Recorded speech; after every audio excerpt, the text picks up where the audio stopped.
Em discussão única e votação, o projeto de lei número 112/2024, contido no processo número 145/2024, de autoria da vereadora Tatiane Frisso, que denomina via pública municipal do distrito de Vila Seca, com o nome de Estrada Municipal Luiz de Argenta. O relator é o vereador Lucas Dil, ad hoc, vereador Velocino Ex. Senhora Presidente, pelo parecer favorável ao processo número 145/2024, contendo o projeto de lei número 112/2024.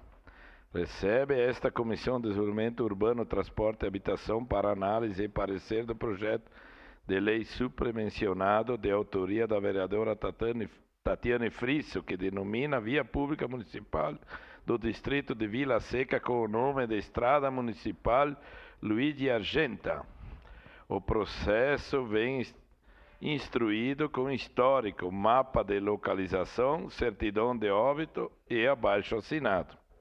Vale registrar que as certidões referentes à Lei número 8.932, de 14 de abril de 2023, não foram anexas, visto que o homenageado não possui CPF e RG. Baixado, a Secretaria Municipal de Urbanismo, SMU, manifestou-se, junto ao processo informado, que havia em questão a ser denominada, codificada sob o número 175 no distrito de Vila Seca,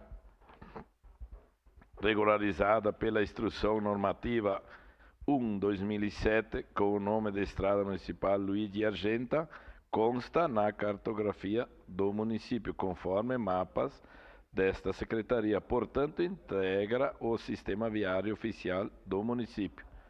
Baixado a Comissão de Constituição e Justiça e Legislação, a mesma manifestou-se pela legalidade.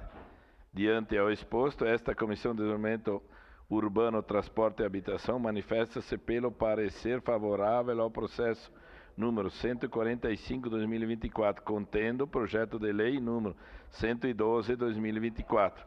Caxias do Sul, 30 de julho de 2024, 149 anos da colonização e 134 da emancipação pública. Assinado vereador Wagner Petrini, Adriano Bressan, Lucas Carinhato, Lucas Dil e Tatiane Frisso. Era isso, senhora Presidente.